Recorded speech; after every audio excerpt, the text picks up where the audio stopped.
عبدالقادر سیال صاحب کے اوپر ایک حملہ ہوا جب حافظ صاحب لاڑکانہ سے رتوڈیرو سے کراچی کے لیے اپنے بچوں کے ساتھ اپنے اہل خانہ کے ساتھ سفر کر رہے تھے۔ جو طریقۂ واردات ہوئی ہے، جو ہمارے قانون اب تک پولیس نے انویسٹیگیشن میں اضافہ ہو رہا ہے، میں اس حملے کو صرف ڈاکوؤں اور ڈکیتی کی واردات تک محدود نہیں سمجھتا۔ قطعاً بھی یہ طریقۂ واردات ڈاکوؤں کا نہیں رہا ہے۔ وہ روکنے کو شبہات میں کے ساتھ میری بات ہوئی، ایس ایس پی کے ساتھ رابطہ ہوا۔ یقیناً افسران اس معاملے کی تہ تک پہنچنے کی ہمیں یقین دہانی کروا رہے ہیں۔ ہم بھی اس معاملے میں عجلت کا شکار نہیں ہونا چاہتے، لیکن میں واضح اور دو ٹوک الفاظ میں کہنا چاہتا ہوں کہ ہم اس حافظ عبدالقادر سیال صاحب کے اوپر ہونے والے حملے کو کسی بھی صورت نظر انداز نہیں کر سکتے، اس پر آنکھیں بند نہیں کر سکتے۔ جمعیت علماء اسلام انتہائی مضطرب ہے اس واقعے پر۔ میں نے رات کو بھی لاڑکانہ میں میڈیا کے ساتھیوں کے ساتھ بات کرتے ہوئے کہا تھا، اور ابھی اپنے موقف کو دوبارہ آپ حضرات کے سامنے رکھ رہا ہوں کہ جمعیت علماء اسلام ضلع لاڑکانہ ضلعی انتظامیہ کو 48 گھنٹوں کا الٹیمیٹم دے رہی ہے کہ 48 گھنٹوں کے اندر اس واقعے کی صاف اور شفاف تحقیقات ہونی چاہیے۔ جو بھی عناصر اس واقعے میں ملوث ہیں ان کو منظر عام پر لایا جائے اور غیر جانبدار تحقیق ہونی چاہیے۔ اور جس طرح یہ واقعہ پیش آیا ہے، یقیناً یہ سندھ میں بد امنی کا منہ بولتا ثبوت ہے۔ سندھ کا عوام جینے کے حق سے محروم ہو رہا ہے۔ سندھ حکومت سندھ کے عوام کو ابھی تک نہ امن و امان فراہم کر سکی، نہ ان کو جینے کا حق فراہم کر سکی۔ سندھ حکومت بالکل ناکام ہو چکی ہے لوگوں کو تحفظ فراہم کرنے میں۔ اسی طرح کے اگر واقعات ہوتے رہے اور اسی طرح سندھ کے اندر لوگ لوٹتے رہے اور اسی طرح سیاسی کارکنوں کے اوپر، سیاسی رہنماؤں کے اوپر اگر راستہ روک کر حملے ہوتے رہے، تو میں سمجھتا ہوں کہ سندھ کا عوام شاید بغاوت کی طرف جائے، اور سندھ کا عوام شاید اور زیادہ پیپلز پارٹی کی سندھ کے اندر 15 سالہ اقتدار کے حوالے سے اور سخت موقف منظر عام پر لائے۔ بہرحال چونکہ یہ ایک افسوسناک واقعہ ہے، میں جمعیت علماء اسلام کی طرف سے، اپنے صوبائی جنرل سیکریٹری برادر مولانا راشد خالد محمود سمرو کی طرف سے، اپنی جماعت کے ہر ایک فرد کی طرف سے نہ صرف اس واقعے کی مذمت کرتا ہوں، بلکہ اس گھڑی میں، اس مشکل وقت میں جمعیت علماء اسلام کا ایک ایک فرد جناب حافظ عبدالقادر سیال صاحب کے ساتھ ہے۔ ہم ان کو اپنے نہ صرف تعاون کی یقین دہانی کراتے ہیں، بلکہ ان کے اوپر اس واقعے کو جمعیت علماء اسلام اپنے اوپر حملہ تصور کرتی ہے۔ جمعیت علماء اسلام کا ہر ایک فرد اپنے اوپر حملہ تصور کرتا ہے۔ میں ایک بار پھر واضح اور دو ٹوک انداز میں ڈسٹرکٹ انتظامیہ کو، سندھ گورنمنٹ کو 48 گھنٹے کا الٹیمیٹم دے رہا ہوں کہ 48 گھنٹے کے اندر اس واقعے میں ملوث عناصر کو منظر عام پر لایا جائے۔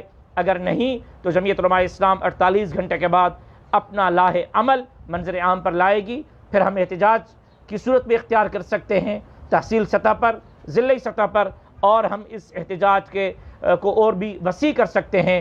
بہرحال میں مطالبہ کرتا ہوں کہ ڈسٹرکٹ انتظامیہ کے افسر اچھے ہیں، ہم نے انتظامیہ کے ساتھ تعاون کیا ہے۔ مجھے اعتماد ہے ایس ایس پی لاڑکانہ صاحب کے اوپر، مجھے اعتماد ہے ڈی آئی جی لاڑکانہ صاحب کے اوپر کہ انشاءاللہ وہ اس واقعے پر آنکھیں بند نہیں کریں گے اور فوری طور پر انشاءاللہ اس واقعے میں ملوث عناصر کو منظر عام پر لے آئیں گے۔ اگر آپ حضرات کا کوئی سوال ہے تو میں حاضر ہوں۔ یہ جو واقعہ ہوا ہے، آپ اس کو ایک حادثاتی واقعہ سمجھتے ہیں یا کوئی اس طرح کی سازش ہے؟ دیکھیے، میں نے تو واضح انداز میں کہا ہے کہ ہمارے شک و شبہات میں اضافہ ہوا ہے اس واقعے کے بعد۔ ڈاکو اسی طرح کی حرکتیں وہ تو روکتے ہیں راستہ اور اپنی ڈکیتی کرتے ہیں، یا اگر ان کو ڈکیتی کرنی ہوتی ہے تو پھر وہ ہوائی فائرنگ کرتے ہیں، روڈ میں فائر مارتے ہیں، راستے میں فائر مارتے ہیں۔ ڈائریکٹ گاڑی کو نشانہ بنانا، ڈائریکٹ فرنٹ سیٹوں پر موجود ڈرائیور اور فرنٹ سیٹ پر موجود حافظ عبدالقادر سیال صاحب کو نشانہ بنانا، یہ ڈکیتی کی واردات نہیں لگ رہی۔ ڈاکو اس طرح کی واردات نہیں کرتے۔ ڈاکو کو اگر ڈکیتی کرنی، گاڑی کو روک دیں، ڈاکو کو ڈکیتی کرنی ہے روڈ میں فائر مارے ہیں، ڈاکو کو ڈکیتی کرنی ہے گاڑی کو روکنا ہے ہوائی فائرنگ کرنے. یہ کہاں کا تک بنتا ہے کہ گاڑی پہنچی نہیں اور جو ہے ہتھیاروں کے منہ کھول دیے گئے اور ڈائریکٹ گاڑی کو نشانہ بنایا گیا. فرنٹ سیٹ پر بیٹھے ہوئے حافظ عبدالقادر سیال صاحب کو نشانہ بنایا گیا، ان کے بیٹے برادرم عبدالعزیز کو نشانہ بنایا گیا ہے. یہ چیزیں ہمارے دماغ میں نہیں آ رہی. ان چیزوں کی وجہ سے ہمارے شک و شبہات میں اضافہ ہو رہا ہے، اور اسی وجہ سے ہم مطالبہ کرتے ہیں کہ اس واقعے کی صاف اور شفاف تحقیق ہونی چاہیے. ڈاکو ہے پھر بھی ان کو منظر عام پر لایا جائے. اگر اس کے پیچھے کوئی اور عناصر ہیں پھر ان کی بھی نشاندہی ہونی چاہیے، تاکہ ہمیں پتہ چل سکے کہ اصل محرکات کیا ہیں اور اصل اس واقعے کی حقیقت کیا ہے. اتنا وقت گزر گیا ہے اس واقعے کو، آپ کا رابطہ کسی ذمہ وار police officer D I G S S P سے طرح سے ہوا ہے، اور اب تک انہوں نے کیا کارروائی کی ہے؟ دیکھیں رات کو میری ڈی آئی جی صاحب سے بھی بات ہوئی تھی، رات کو میری ایس ایس پی صاحب سے بات ہوئی تھی. ایس ایس پی صاحب جائے واردات پر خود پہنچے تھے اور اس کے بعد وہ پھر ہاسپٹل بھی آئے، میں بھی ہاسپٹل میں تھا، وہاں بھی بات چیت ہوئی. تو انہوں نے مجھے یہ کہا ہے کہ ہم اس معاملے کو دیکھ رہے ہیں، ہمیں وقت چاہیے. تو ان کے کہنے پر، ڈسٹرکٹ انتظامیہ کے کہنے پر ہم نے ان کو وقت دیا ہے. ابھی شاید ڈی آئی جی صاحب کدگوٹ کشمور میں ہیں، ان کے ساتھ صبح کو رابطہ ہوا ہے میرا. انہوں نے کہا ہے کہ ہم اس واقعے کو خود دیکھ رہے ہیں. وہاں سے کچھ گولیوں کے خول بھی ملے ہیں، 2 کلاشنکوف کے ہیں اور 2 پستل کے ہیں. تو اس پاؤں کے نشانات کو بھی انہوں نے محفوظ کیا ہے اور وہ پیش رفت کر رہے ہیں. تو پیش رفت جب وہ کر رہے ہیں تو اس سے پہلے ان پر میں عدم اعتماد نہیں کر سکتا، چونکہ افسران اچھے ہیں. میں ان کے اوپر اعتماد کا اظہار کرتا ہوں اس امید کے ساتھ کہ وہ ہمارے اعتماد کو ٹھیس نہیں پہنچائیں گے اور شفاف تحقیقات کو منظر عام پر لائیں گے انشاءاللہ. کتنے دن کا الٹیمیٹم ہے؟ 48 گھنٹوں کا، کل شام تک کا، کل مغرب تک کا ہم الٹیمیٹم دیتے ہیں. کل مغرب تک اگر اس معاملے کی کوئی واضح اور 2 ٹوک اور ٹھوس ثبوت اور شواہد سامنے آئے تو ٹھیک ہے، اور انتظامیہ نے ہمیں مطمئن کر لیا تو ٹھیک ہے، نہیں تو ہم انشاءاللہ اگلی صبح سے اپنے احتجاج کا حق محفوظ رکھتے ہیں. میں تحقیقات سے پہلے اس معاملے پر کسی کو بھی سیاسی یا اور رنگ نہیں دینا چاہتا. میں تحقیقات چاہتا ہوں. ڈاکو ہیں تب بھی تحقیق ہونی چاہیے، یا اس کے پیچھے کوئی اور عناصر ہیں اس کی بھی تحقیق ہونی چاہیے. تحقیقات سے پہلے کچھ کہنا قبل از وقت ہوگا. کافی ہے. اچھا، ایک پولیٹیکل جی ابھی ریسنٹلی عوامی اتحاد کا اجلاس ہوا. جی پہلے تو آپ یہ بتائیے، آپ کو زیادہ پتہ ہوگا کہ کوئی بلدیاتی الیکشن ہونے جا رہے ہیں، اگر نہیں تو لاڑکانہ عوامی اتحاد اب کون سی حکمت عملی بنائے گا؟ ایک طرف تو پی ٹی آئی کے علامہ سنر آپ کے ساتھ ہے اور سیف اللہ ابرو بھی سینیٹر ہوئے ہیں ان تک، تو کیا اس عوامی اتحاد میں اس کے لیے بھی کوئی جگہ ہوگی؟ دیکھیں میں سمجھتا ہوں کہ لاڑکانہ عوامی اتحاد کے اجلاس سے چیخوں کی آواز سننے میں ذرا اضافہ ہو گیا ہے. 2018 کے انتخابات میں شاید ہم اتنی چیخیں اپنے مخالف فریق کی اور سندھ حکومت کی نہ سن سکے جتنی ان حالیہ دنوں میں لاڑکانہ عوامی اتحاد کی بیٹھک سے بے چینی پیپلز پارٹی کی قیادت میں محسوس کر رہا ہوں. لاڑکانہ عوامی اتحاد کا اجلاس روٹین میں تھا. یہ اتحاد میں طے شدہ ایک فارمولہ ہے کہ ہر کم از کم 6 ماہ کے اندر ہماری مرکزی لیول کی بیٹھک ہوگی. یہ اجلاس اسی سلسلے کی ایک کڑی تھا، اور جب ہم آپس میں بیٹھتے ہیں، جب ہم آپس میں مشاورت کرتے ہیں تو پھر یقیناً لاڑکانہ کی سیاسی، سماجی، ترقیاتی صورتحال ہمارے سامنے ہوتی ہے. لاڑکانہ کے عوام کے مسائل ہمارے سامنے ہوتے ہیں، اور اس تمام مسائل کو سامنے رکھ کر ہم اپنی اگلی حکمت عملی کا تعین کرتے ہیں. یہ بھی لاڑکانہ عوامی اتحاد کا اجلاس روٹین کا تھا، اور لاڑکانہ کے عوام کی آواز بننے کے لیے لاڑکانہ عوامی اتحاد نے ایک بھرپور کردار ادا کیا ہے. جہاں تک آپ کا سوال تھا سیف اللہ ابڑو صاحب کے لیے، وہ لاڑکانہ عوامی اتحاد کا حصہ نہیں ہیں. لاڑکانہ عوامی اتحاد میں جماعتیں شریک نہیں، لاڑکانہ عوامی اتحاد میں شخصیات ہیں. یعنی ہم لاڑکانہ کے اندر اگر کوئی سیاسی صورتحال کی بات کریں گے، سیاسی اتحاد کی بات کریں گے یا انتخابی اتحاد کی بات کریں گے تو وہ لاڑکانہ عوامی اتحاد کے پلیٹ فارم سے طے ہوگا. لیکن اگر لاڑکانہ سے باہر کوئی سیاسی حکمت عملی ہوگی، صوبائی لیول کی سیاست ہوگی یا قومی لیول کی سیاست ہوگی، تو پھر وہ تنظیمیں طے کریں گی. لاڑکانہ عوامی اتحاد میں جناب امیر بخش خان بھٹو صاحب، جناب معظم علی خان عباسی صاحب، جناب عادل الطاف خان انڑ صاحب، جناب ڈاڈو اللہ بخش انڑ صاحب اور جمعیت علماء اسلام کی طرف سے ہم شامل ہیں. ہم نے 2018 کے انتخاب ایک پلیٹ فارم سے لاڑکانہ عوامی اتحاد کے پلیٹ فارم سے ساتھ لڑے ہیں اور ہم نے یہ طے کیا ہے کہ ہم اس اتحاد کو مزید منظم مزید فعال بنائیں گے. مجھے فی الحال بلدیاتی انتخابات ہوتے ہوئے نظر نہیں آ رہے. میں مستقبل قریب میں بلدیاتی انتخابات ہوتے ہوئے نہیں دیکھ رہا، لیکن اس کے باوجود ہم نے ہوم ورک شروع کر لیا ہے، اپنی تیاری شروع کر لی ہے اور ہم بلدیاتی انتخابات سے پہلے جنرل الیکشن چاہتے ہیں.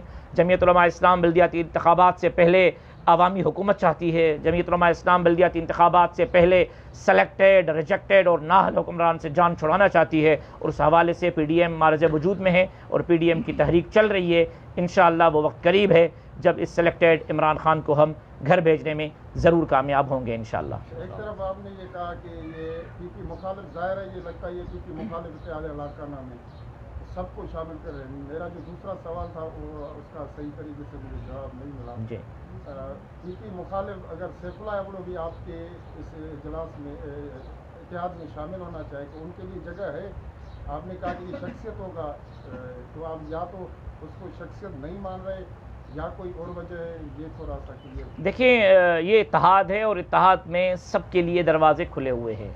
لاڑکانہ عوامی اتحاد کسی مخصوص لوگوں تک محدود اتحاد نہیں، شخصیات کا ضرور اتحاد ہے، لیکن لاڑکانہ عوامی اتحاد میں اگر کوئی مذہبی، کوئی سیاسی، کوئی قوم پرست جماعت یا کوئی شخصیت شامل ہونا چاہے تو وہ باضابطہ طور پر لاڑکانہ عوامی اتحاد کے ساتھ رابطہ کر سکتے ہیں. تاحال جناب سیف اللہ ایبڑو صاحب نے لاڑکانہ عوامی اتحاد میں شمولیت کے لیے کوئی رابطہ نہیں کیا. لاڑکانہ عوامی اتحاد میں اگر سیف اللہ ایبڑو صاحب شریک ہونا چاہتے ہیں تو یقیناً وہ ہم سے رابطہ کریں گے اور ہم اپنے اجلاس میں اس معاملے پر مشاورت کریں گے.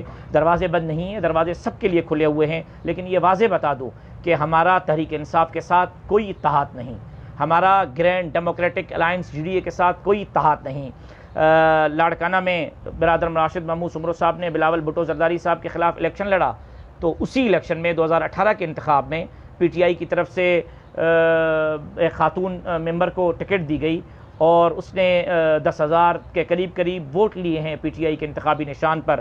لاڑکانہ میں معظم علی خان عباسی صاحب جی ڈی اے کی انتخابی نشان کے تلے الیکشن لڑ رہے تھے اور لاڑکانہ عوامی اتحاد کے پلیٹ فارم سے حصہ لے رہے تھے، لیکن ان کے مقابلے میں پی ٹی آئی کے جناب شفقت حسین انڑ صاحب نے الیکشن لڑا. تو اس کا یہ مطلب ہے کہ راشد محمود سمرو کے مد مقابل پی ٹی آئی کا امیدوار ہے، شفقت حسین انڑ معظم علی خان عباسی صاحب کے مد مقابل پی ٹی آئی کا امیدوار ہے. تو یعنی لاڑکانہ عوامی اتحاد میں پی ٹی آئی شامل نہیں اور پی ٹی آئی لاڑکانہ عوامی اتحاد کا حصہ نہیں. جناب امیر بخش بھٹو صاحب کے ساتھ ہمارا اتحاد تو 3 دہائیوں کا ہے.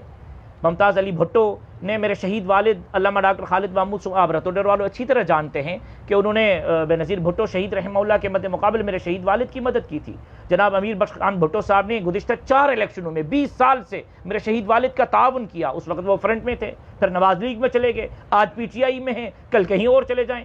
ہم لاڑکانہ عوامی اتحاد میں تھے، لاڑکانہ عوامی اتحاد میں ہیں، لاڑکانہ عوامی اتحاد میں رہیں گے اور لاڑکانہ عوامی اتحاد کے فیصلوں کے پابند ہیں. کوئی کس پارٹی سے ہے اس سے کوئی سروکار نہیں. لاڑکانہ عوامی اتحاد خالصتاً پیپلز پارٹی کے مد مقابل لاڑکانہ عوام کی آواز بن چکا ہے اور انشاءاللہ لاڑکانہ عوامی اتحاد کے پلیٹ فارم سے ہم پیپلز پارٹی کی 15 سالہ لاڑکانہ کے اندر جو بیڈ گورننس رہی ہے انشاءاللہ اس کے خلاف اپنی آواز اور اپنی جدوجہد جاری رکھیں گے.